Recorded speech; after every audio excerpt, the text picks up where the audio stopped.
Bonjour tout le monde, dans la série on va voir un peu encore comment repérer ces intervalles. Là je vais passer, puisqu'il y a une personne qui m'a demandé, j'ai fait une vidéo la dernière fois sur la pentamineure pour visualiser les intervalles. Et la personne me demandait, oui mais est-ce que c'est valable avec la pentamajeure? Mais bien sûr c'est valable avec n'importe quoi, n'importe quelle gamme, n'importe quel accord, n'importe quelle bizarrerie, etc. En fait, c'est la clé en fait pour pas avoir à apprendre à bosser des gammes toute la journée au lieu de faire de la musique, c'est justement de visualiser les intervalles une bonne fois pour toutes. Alors c'est vrai que ça demande plus d'efforts en fait, mais c'est ce qu'on appelle un compound effect, c'est-à-dire c'est un effet cumulé, c'est-à-dire qu'en fait c'est une gratification différée en fait, c'est-à-dire que vous allez vraiment en chier pendant une période, ça va pas payer de suite, mais par contre sur le long terme ça va faire beaucoup de différence et vous serez complètement gagnant. C'est un peu comme si je vous disais, bon vous travaillez un an comme un malade et puis après vous récoltez les fruits de votre travail toute votre vie. C'est un peu ça en fait l'idée, tu vois. Donc simplement je vais faire un cours oral sans PDF pour vous obliger encore une fois à visualiser ça. C'est pas parce que j'ai la flemme, le PDF je pourrais vous l'écrire en 30 secondes. C'est simplement pour vous aider en fait. Je vais prendre si bémol majeur. Alors si bémol majeur comme ça, admettons, d'accord. Je vais pas chercher un accord. Bon ça c'est 6-9. D'accord. Donc la gamme pentatonique qui va là-dessus.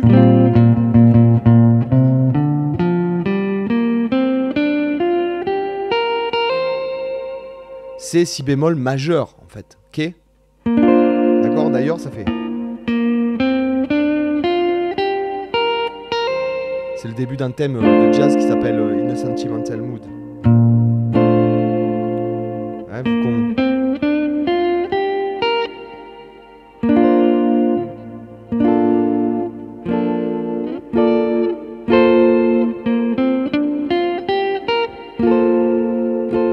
ok.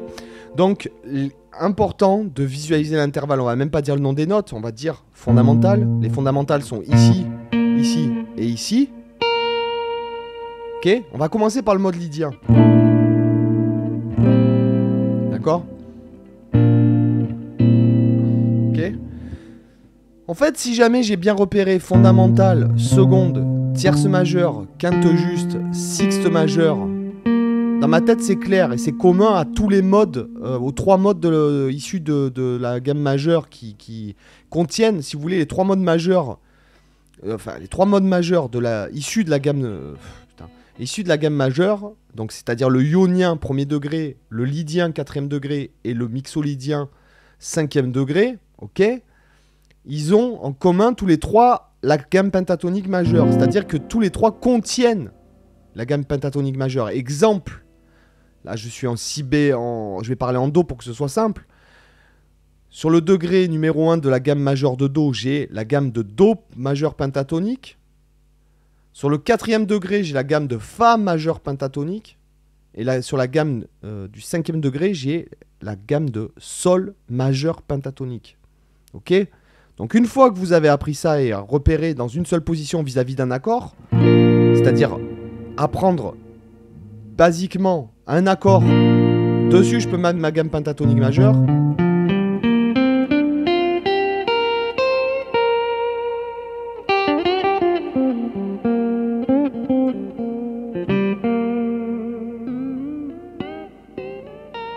Ok. Je n'ai vis-à-vis de l'accord qu'à repérer finalement mes intervalles. Fondamentale, seconde majeure, tierce majeure, quinte juste, sixte majeure, fondamentale. Et après je continue. Seconde majeure, tierce majeure, quinte juste, sixte majeure, fondamentale et éventuellement seconde ici. Voilà. Si j'ai envie, une fois que j'ai ça, mais que j'ai pas mes positions dans les doigts de mode, mais que j'ai compris comment fonctionnaient les intervalles, c'est simple pour faire sonner le mode lydien. Mais déjà, la note caractéristique du mode lydien, il faut le savoir avant de bosser sur mode lydien comme un gros bourrin en disant oui, vite, je vais chercher la position du mode lydien pour voir qu'est pas ça, la tablature. Déjà, la note caractéristique du mode lydien, c'est la quarte augmentée, soit la dièse 11. D'accord ? Qu'est-ce qu'on sait? C'est que la quarte augmentée, elle est juste à côté de la quinte. Donc en fait, si vous avez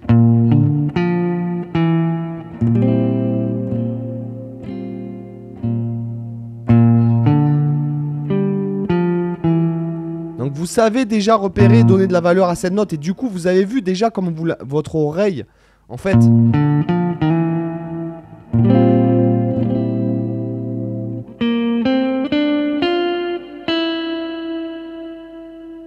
D'accord? Ma triade. J'ai ma quinte ici.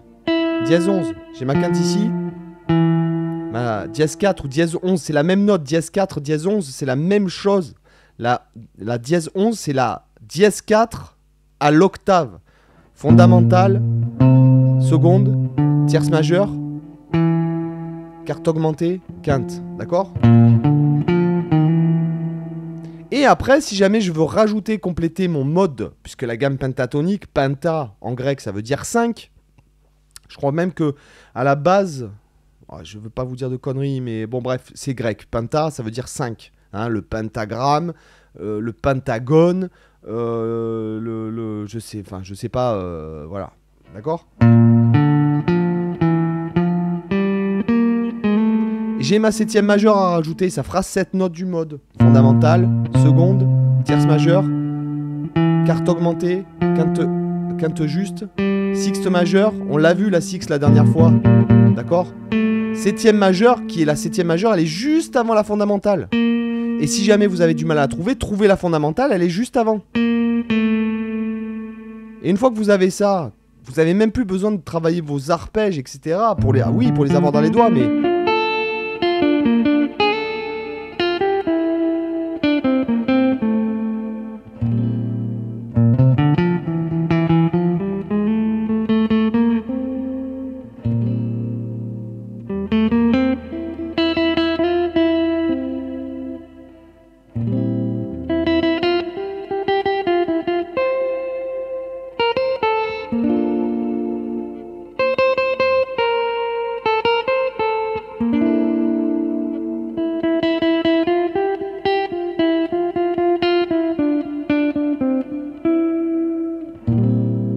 Là, vous vous rendez compte de la valeur des notes quand on fait ça. Et il n'y a pas besoin de se mettre le backing track modal, puisqu'il y a des gens qui me demandaient pourquoi je faisais pas de backing track modal. Alors déjà, la première raison, c'est parce que personne joue dessus, en fait. En gros, c'est ça. Pour qu'un backing track il marche, et donc pour qu'il fasse des vues, et pour qu'il me fasse gagner des abonnés et de l'argent, c'est ce que je vous dis, voilà, je suis en toute transparence. Je suis pas du tout un fan de blues, et pourtant il y a plein de blues, et si je vous montre les 20 backing tracks qui marchent le mieux sur ma chaîne, 24 heures sur 24, ce sont... Enfin non, c'est pas vrai, il n'y a pas que des blues. Celui qui marche le mieux, c'est celui qui a fait 8 millions de vues, là, ou 7 millions, je sais plus. Mais ce que je veux dire, c'est que, voilà, je fais pas de backing track modal, parce que de toute façon, c'est chiant un backing track modal en fait. Il faudrait être dans un contexte, il faut que ça joue derrière, il faut que ce soit vivant. Parce que en fait, la musique se trouve autre chose que sur une suite d'accords. Et si jamais vous faites ça, vous remarquez que là je joue seul et ça sonne lydien. Pourquoi? Parce que je donne de la valeur aux notes. C'est ce que nous apprend. Encore une fois, on a vu les 8 premières mesures du chorus de So What il y a quelques temps, là. Il y a quelques temps, ouais. Miles Davis, il donne de la valeur aux notes. C'est ce que nous apprend Miles Davis. Et que tu aimes pas le jazz, que tu veuilles faire du blues modal, ou je ne sais quoi, ou du rock, ou machin, il y a quand même des choses à apprendre des mecs, tu vois. Par exemple, moi, j'aime pas du tout Maître Gims, mais quand je vois ce mec-là, il y a des choses à apprendre de lui, quoi. Il transpire quelque chose. On n'arrive pas à devenir une superstar, à faire des millions de fans, juste à la One Again, quoi. Si, c'est que les mecs, ils dégagent quelque chose, tu vois. Et même de la musique qu'on n'écoute pas, on a des choses à retenir. Par exemple, je ne suis pas fan d'Hendrix, je l'ai dit, mais il y a plein de choses que j'ai appris qui viennent de Hendrix. Je ne suis pas fan de Pink Floyd, j'ai appris plein de choses qui proviennent de David Gilmour. Je ne suis pas fan de Eric Clapton, j'ai appris plein de choses qui proviennent de lui. Je ne suis pas fan de Polyphia, j'en retire des enseignements. Okay, je ne suis pas un grand fan de Guthrie Govan, pareil, je suis très admiratif de Guthrie Govan, c'est un très très grand guitariste, quoi. Bien sûr. Et ce que nous apprend Miles Davis, justement, ce sont des choses qui ne sont pas forcément inhérentes à la virtuosité musicale. C'est-à-dire que Miles Davis donne de la valeur aux notes. Et c'est ça. Il y a des trucs, l'architecture du solo, la gestion de l'espace, donner de la valeur aux notes, citer le thème. Voilà, il y a des trucs comme ça. Et là... c'est ce qui nous apprend. Même si je fais un accord comme ça, majeur 7 qui est neutre, d'accord? Et que je te fais ça,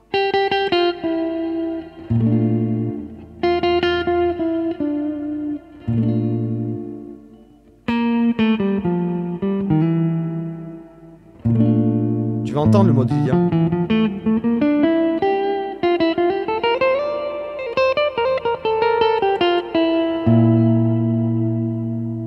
Il faut que quand vous jouiez seul, vous entendiez le mode. Si vous-même, en tant qu'auditeur de vous-même, vous ne l'entendez pas, ça marche pas. Ça marchera jamais, même quand vous aurez la meilleure backing track ou la meilleure rythmique derrière qui vous fait, tu sais, genre le mi-lydien de...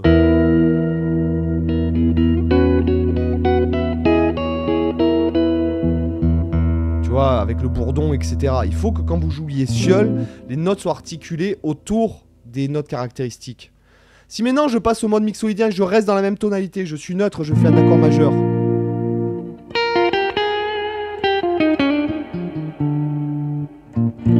Là tu l'entends le mode. Si maintenant je fais le mode ionien,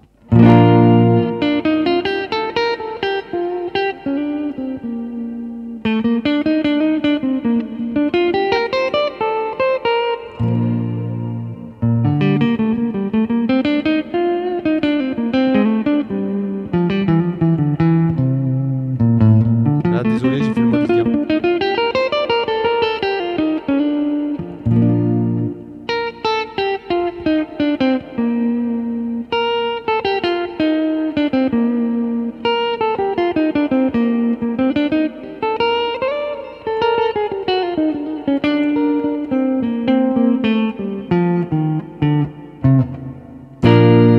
Là, t'entends le mode ionien.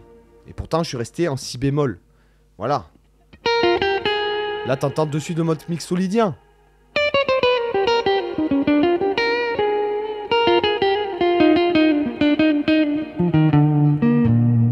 Mode lydien.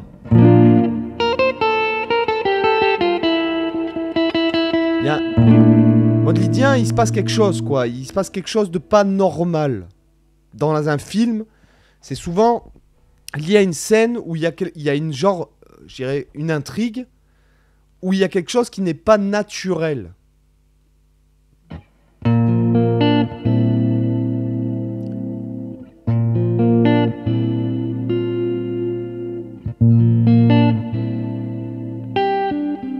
D'accord ? Comparé à si tu joues quelque chose de super tonal. Voilà. Comparé si tu es sur le mixolydien.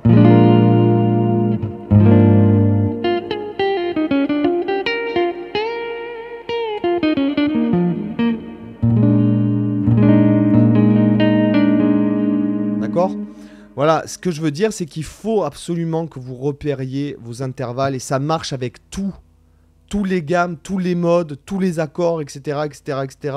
Si vous ne faites pas ça, mais franchement, d'ailleurs, c'est ce qu'on voit dans les formations, en fait. Quand dans la formation sur les modes, on se base là-dessus. Parce que tant que vous ne ferez pas ce boulot-là, parce que vous êtes des milliers, des fois, à regarder certaines vidéos, et putain, vous osez encore me poser la question, des fois, quoi. Je veux dire, je le répète, tu vois, là, tu vois, c'est la vidéo du mec qui est désespéré, là, tu vois. Voilà, donc je vous dis, là, le secret, le grand secret, en fait, c'est qu'il n'y en a pas. En fait, vous pouvez chercher dans toutes les méthodes, vous pouvez chercher dans toutes les vidéos du web, etc. Un autre raccourci, ça ne marchera pas. Ça ne marchera pas. Vous cherchez des raccourcis, il y a des applications de mode, de machin, de trucs. Si vous repérez pas les intervalles, ça ne marchera pas. D'ailleurs, quand vous achetez les bons bouquins, notamment le cookbook, il vous marque les intervalles.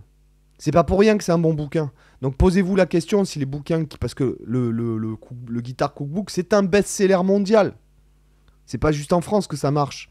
Je veux dire, c'est le meilleur bouquin pour apprendre les gammes. Et qu'est-ce qu'il écrit dessus? Il écrit pas des points, juste des points. Il écrit en vous faisant des références avec les intervalles. D'accord? Donc, les gars, tant que vous ferez pas ce boulot-là, voilà, d'analyse d'intervalles, de machin, même sur votre instrument, ça, vous progresserez pas en fait. Voilà, vous pourrez chercher toutes les applications. Il y a des applications, je vois, mais tu te dis non mais putain. Tu vois, 500 ans de musique, d'apprentissage musical, tu vois, et les gars, ils n'ont pas eu besoin d'avoir des applications. Et posez-vous la question de savoir pourquoi avant, il y avait des musiciens qui étaient des grands musiciens. Je parle de mecs comme Chopin, des mecs comme dans le siècle dernier, Debussy, Ravel, Boulez, Fauré. Écoutez Gabriel Fauré, les gars, tu vois. J'en discutais avec ma mère la dernière fois. Gabriel Fauré, c'est monstrueux. Tu vois, t'écoutes les concertos pour piano de Gabriel Fauré, c'est juste une tuerie. Tu vois. Donc, écoutez, pourquoi il y avait des gars comme ça et qu'aujourd'hui, bah, t'as des gars, des guitaristes qui galèrent à faire 3 modes parce qu'en fait, ils apprennent pas les intervalles. C'est le seul moyen. En fait, vous voyez, c'est le mec désespéré qui vous parle. D'accord? Allez, sur ce, les gars, j'y vais, quoi. Ciao.